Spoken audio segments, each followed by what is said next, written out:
Okay dear student, last class में हम लोगों ने ये जो इलेक्ट्रिक पोटेंशियल वगैरह है गॉस लॉ से कैलकुलेट करना सीखा है। गॉस लॉ के एप्लीकेशन पर बेस्ड 3 लेक्चर हो चुके हैं। अब हम लोग थोड़ा सा अलग हटके जाते हैं कि एक बहुत कॉमन क्वेश्चन पूछा जाता है जिसमें क्या करते हैं कि दो स्फीयर या दो बॉडी, कोई भी दो बॉडी को आपस में टच कर देंगे तो टच करने पर दो कोई भी कंडक्टिंग बॉडीज हैं अगर उनको आपस में कनेक्ट कर देते हैं तो उनका पोटेंशियल सेम हो जाता है। मतलब वो दो पूरी की पूरी कंप्लीट दोनों को मिला के जो बॉडी बन रही होती है वो इक्की पोटेंशियल बॉडी बन जाती है। ठीक है, तो इस पर एक क्वेश्चन के थ्रू ही हम लोग एक कंसेप्ट सीखेंगे और उस कंसेप्ट को आपको याद भी रख लेना है। ठीक है, तो सपोर्टेड मान लें कि यहाँ पर दो बॉडी है, दो स्फीयर है सपोर्टेड, और ये दोनों बहुत ज़्यादा डिस्टेंस पर, मतलब एक दूसरे की फील्ड का इफेक्ट यहाँ पर, इन दोनों का इलेक्ट्रिक फील्ड का इफेक्ट एक दूसरे पर नहीं है। मतलब ऐसे समझिए कि इनफाइनाइट डिस्टेंस पर है और यहाँ से एक वायर ले जाकर एक की के थ्रू मैं इसको कनेक्ट करने जा रहा हूँ, इनको कनेक्ट करेंगे। अच्छा, ये जो पहला वाला स्फीयर है इसका रेडियस है R1, दूसरे वाले रेडियस का दूसरे स्फीयर का जो रेडियस है वो है R2। पहले वाले स्फीयर में चार्ज दिया गया Q1, दूसरे वाले में चार्ज दिया गया Q2, मतलब ये भी चार्ज है ये भी चार्ज है। तो इस समय इस वाले कंडक्टिंग स्फीयर की सरफेस का पोटेंशियल क्या हो जाएगा, K Q1 अपॉन R1 हो जाएगा। इस समय पहले वाले स्फीयर की सरफेस का पोटेंशियल, दूसरे वाले स्फीयर का सरफेस का पोटेंशियल इस समय अगर देखा जाए तो ये हो जाएगा आपका K Q2 अपॉन R2। ठीक है, जस्ट सिंपल फार्मूला से इसकी सरफेस पर अगर यहाँ पर इलेक्ट्रिक फील्ड अगर मैं पूछूं आपसे तो इलेक्ट्रिक फील्ड हो जाएगी आपकी K Q1 upon R1 square. दूसरे वाले स्फीयर की सरफेस की इलेक्ट्रिक फील्ड हो जाएगी K Q2 upon R2 square. ठीक है, तो ये दो स्फीयर हो गए, इन दोनों स्फीयर की सरफेस की इलेक्ट्रिक फील्ड, पोटेंशियल वगैरह सब कुछ हम लोग यहाँ पर ऐसे डिफाइन कर रहे हैं। ठीक है, अब देखो जैसे ही हम लोग इस की को क्लोज करेंगे, क्लोज करने से क्या होगा कि चार्ज एक स्फीयर से दूसरे स्फीयर में फ्लो होगा। क्यों फ्लो होगा? क्योंकि ये दोनों आपस में अगर कनेक्ट हो गए हैं तो एक ही बॉडी हो गया, एक बॉडी हो गया तो दोनों का पोटेंशियल सेम हो जाना चाहिए, यानी सेम पोटेंशियल होने के हिसाब से चार्ज फ्लो होगा। तो चार्ज कैसे फ्लो होता है? हाई पोटेंशियल से लो पोटेंशियल फ्लो होता है। ठीक है, तो ये तो देखो क्वेश्चन में कुछ ऐसा गिवन नहीं होगा, ये क्वेश्चन भी नहीं, जस्ट ऐसे मैंने आपको बताया है।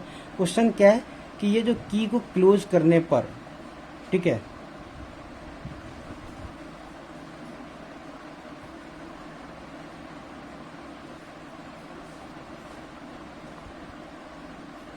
की को क्लोज करने पर जो चार्ज है वो एक स्फीयर से दूसरे स्फीयर पर फ्लो करेगा। तो आफ्टर क्लोजिंग की फाइंड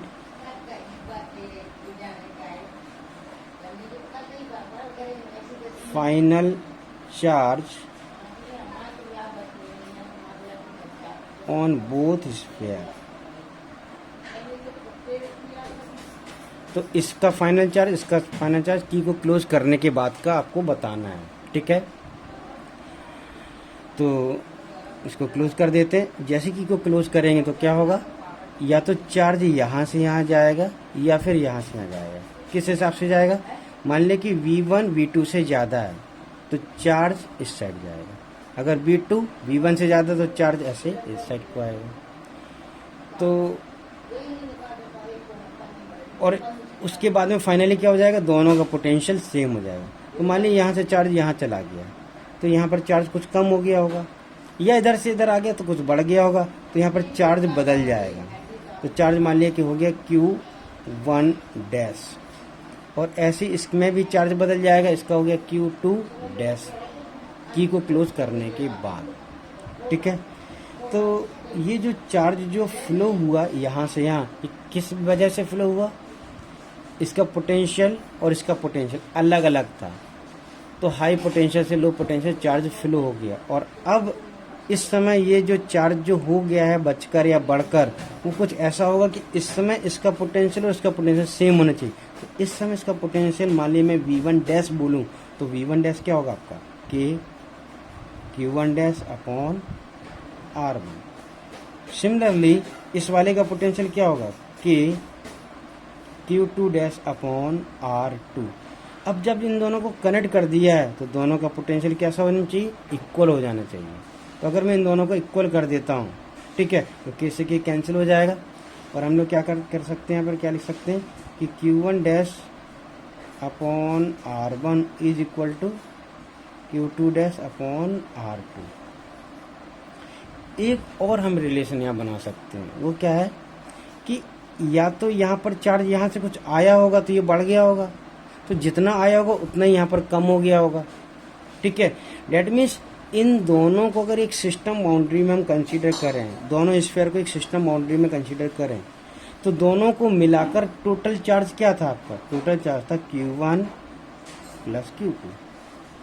तो देखो अगर यहाँ से यहाँ गया तो ये बढ़ गया तो ये कम हो गया, तो भी टोटल चार्ज तो उतना ही रहना चाहिए, कहीं बाहर से तो कहीं आ नहीं रहा और यहाँ का कहीं बाहर जा नहीं रहा है, यानी कि टोटल चार्ज अगर सेम रहना है तो Q1 डैश और Q2 डैश इन दोनों का समेशन शुरुआत वाले के इक्वल होगा। बस यही से हमारा पूरा क्वेश्चन सॉल्व हो जाता है। अगर मैं यहाँ पर Q1 डैश की वैल्यू निकाल कर यहाँ डालूँ तो मुझे Q2 डैश मिल जाएगा। चलो सॉल्व भी कर लेते हैं एक बार। Q1 plus Q2 equal to Q1 dash की value Q2 dash upon R2 into R1 plus Q2 dash को कॉमन कर दीजिए और एक काम करिए एलसीएम भी ले लीजिए। Q2 डैश एलसीएम लेंगे तो कितना आएगा, R2 एलसीएम आएगा, यहाँ हो जाएगा R1 प्लस R2, ठीक।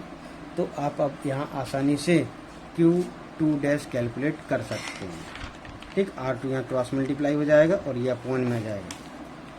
तो जो आपका Q2 डैश है इसकी वैल्यू हो जाएगी Q1 plus Q2 into R2 divided by R1 plus R2, ठीक है। ये R2 यहाँ मल्टीप्लाई में आ गया, R1 प्लस R2 अपॉन में चला गया। ये क्या था, Q1 प्लस Q2, ये था सिस्टम का टोटल चार्ज, ठीक है।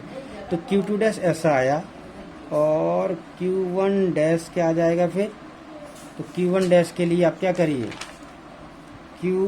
यहाँ पर Q2 डैश की वैल्यू डाल दीजिए यहाँ से उठाकर, या जो अभी सॉल्व किए वो वाली वैल्यू यहाँ पर डाल दीजिए तो Q1 डैश मिल जाएगा, ठीक। इसको इधर ले जाना, सब्ट्रैक्ट वगैरह करना तो Q1 डैश मिल जाएगा। तो देखो Q1 डैश यहाँ सिमेट्रिसिटी से भी आप लिख सकते हो, क्या आएगा आपका Q1 plus Q2 into R1 upon R1 plus R2।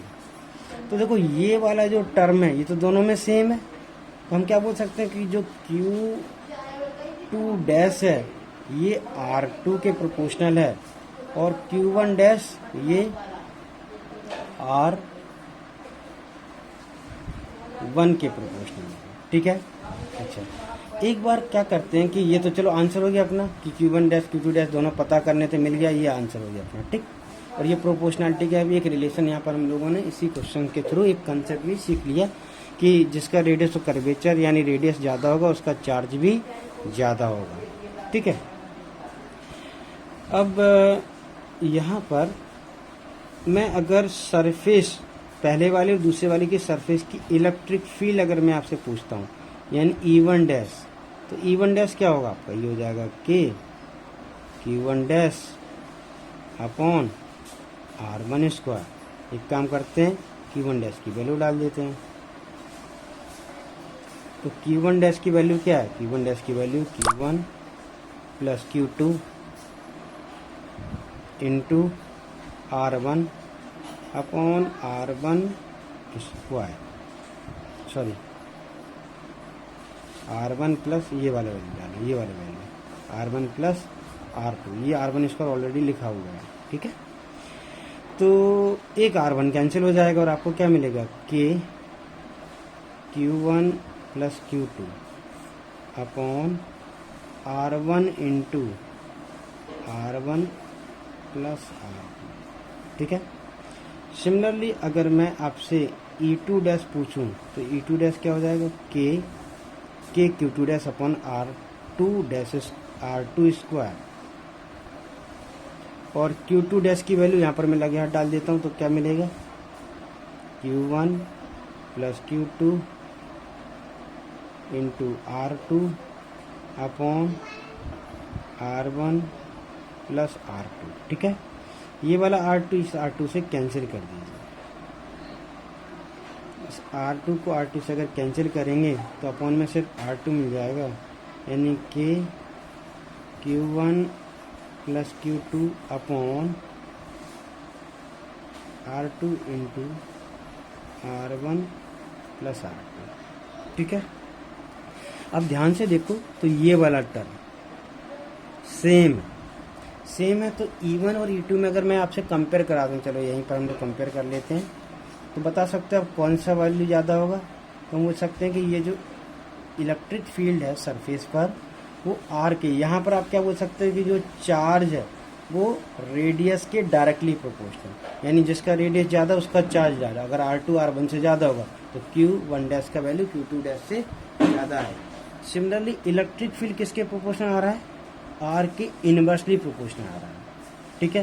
देखो जरा यहाँ R1 अपॉन में, इसमें R2 अपॉन में, बाकी की सारी चीज़ें दोनों में सेम है, यानी कि रेडियस के इनवर्सली प्रोपोर्शनल होगा, ठीक। जो E1 है वो R1 के इनवर्सली प्रोपोर्शनल आएगा, E1 डैश कर दो यहाँ पर, और जो E2 डैश है वो किसके प्रोपोर्शनल जाएगा, R2 के प्रोपोर्शनल हो जाएगा, यानी इनवर्सली प्रोपोर्शनल हो जाएगी इलेक्ट्रिक फील्ड। अच्छा, चार्ज तो पता चल गया। कभी कभी ऐसा पूछ लेते हैं कि बताओ surface charge density. Surface charge density क्या होगा आपका, सरफेस चार्ज डेंसिटी होता है charge upon surface area.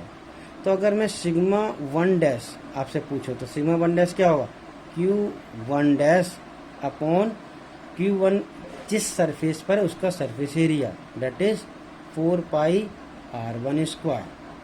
Q1 dash की अगर मैं यहाँ वैल्यू डाल दूँ तो Q1 डैश क्या था आपका, Q1 डैश था आपका Q1 plus Q2 into R1 upon R1 plus R2, और ये वाला वैल्यू अगर मैं यहाँ लिखता हूँ तो 4 पाई R1 स्क्वायर। तो यहाँ से आपको मिल जाएगा Q1 प्लस Q2, एक R कैंसिल हो जाएगा, 4 पाई R1 into R1 plus R2। Similarly second sphere की अगर मैं सरफेस चार्ज डेंसिटी आपसे पूछता हूँ तो ये हो जाएगी आपकी Q2 डैश अपॉन 4 पाई R2 स्क्वायर, 4 पाई R2 स्क्वायर, और Q2 डैश की वैल्यू क्या है, Q1 plus Q2 into R2 upon R1 plus R2, ठीक है। तो ये R2 से R2 कैंसिल हो जाएगा और आपको क्या मिल जाएगा, Q1 प्लस Q2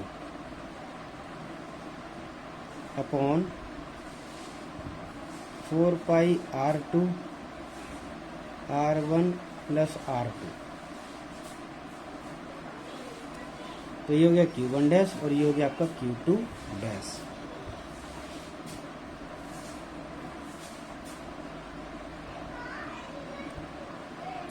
तो यहाँ पर अगर देखा जाए तो जो सरफेस चार्ज डेंसिटी है उसमें अगर देखो तो बाकी के सारे टर्म सेम है, ये इतना पूरा टर्म सेम है, यहाँ R1 है और यहाँ R2 है, मतलब जो सिग्मा है वो R के इनवर्सली प्रोपोर्शनल है, ठीक है।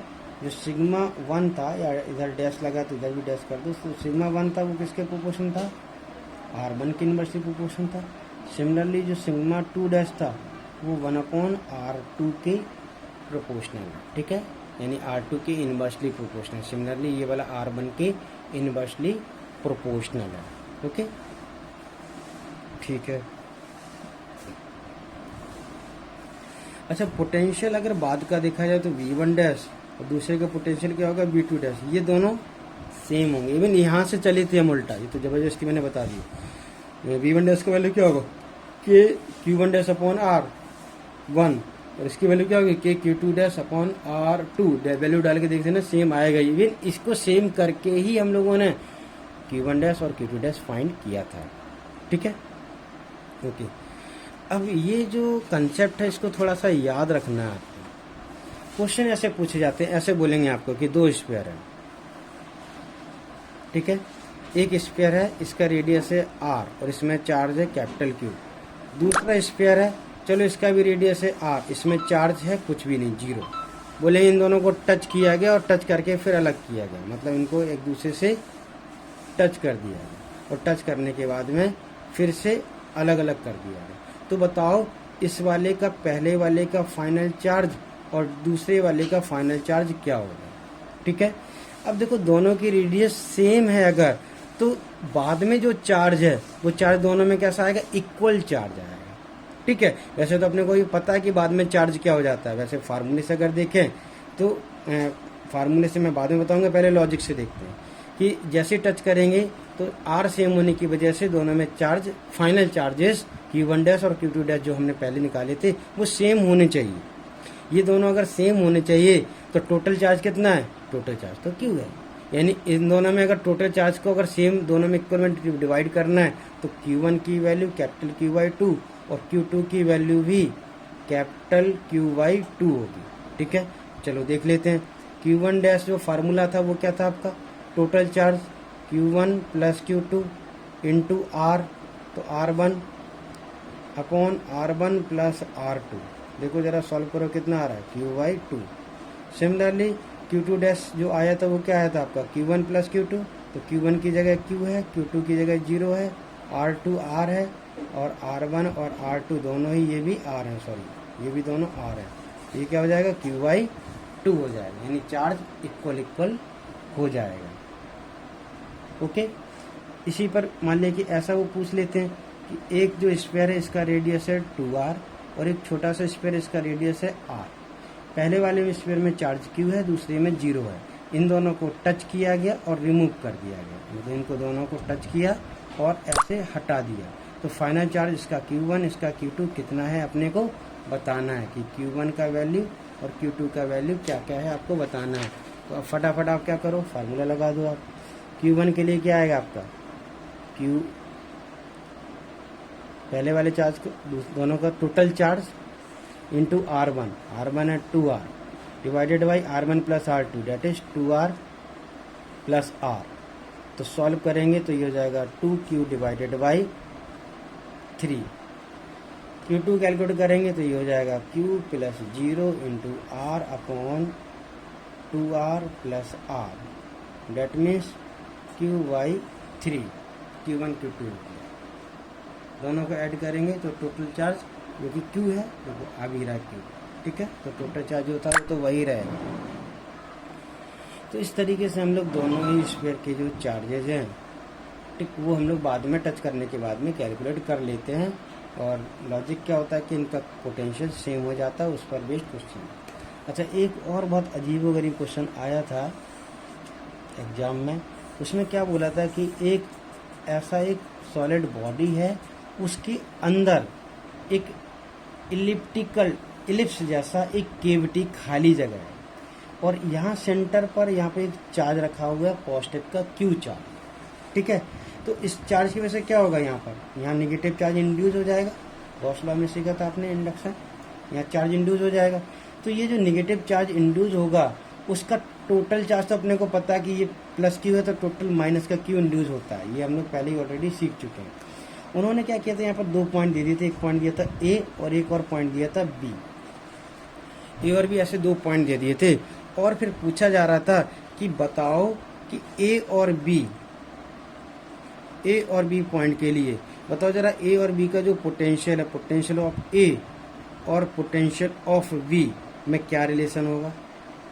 यहाँ पर आपको greater than, less than, equal to, ये फिल इन दी ब्लैंक्स भरना है। ठीक है, और क्या पूछा गया था कि यहाँ पर इस वाले पॉइंट पर जो इलेक्ट्रिक फील्ड होगी, ठीक है, इलेक्ट्रिक फील्ड, उस इलेक्ट्रिक फील्ड की वैल्यू, इसके पास में जो इलेक्ट्रिक फील्ड होगी उसकी वैल्यू और इसकी वैल्यू, दोनों की वैल्यू पूछी गई थी। ठीक है, E1 और E2। तो यहाँ पर आपको बताना है कि E1 E2 में कौन सा ज़्यादा होगा।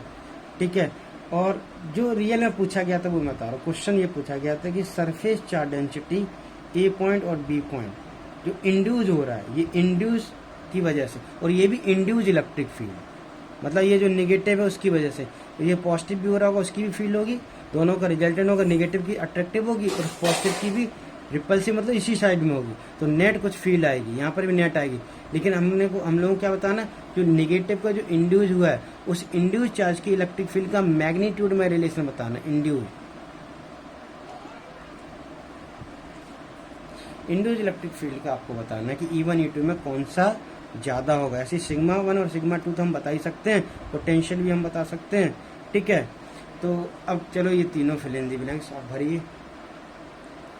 और यहाँ का चार्ज और यहाँ का चार्ज वो नहीं पूछ रहे हैं, क्योंकि अब यहाँ पर कोई एक फिक्स तो जगह तो बोल नहीं रहे हैं कि अगर पूछेंगे तो क्या पूछेंगे, 1 मीटर स्क्वायर का बताओ, और यहाँ पर भी 1 मीटर स्क्वायर तो हम बता सकते हैं, क्योंकि ये तो पूरी बॉडी है एक ऐसी, जैसे कि उधर क्या था, एक स्फीयर था वो अलग था, दूसरा स्फीयर अलग था, तो दोनों में टोटल चार्ज यानी पूरे स्फीयर का चार्ज। तो यहाँ पर ए पॉइंट का चार्ज नहीं पूछ सकते, ए पॉइंट मतलब किसी रीजन का चार्ज पूछा जाएगा ना।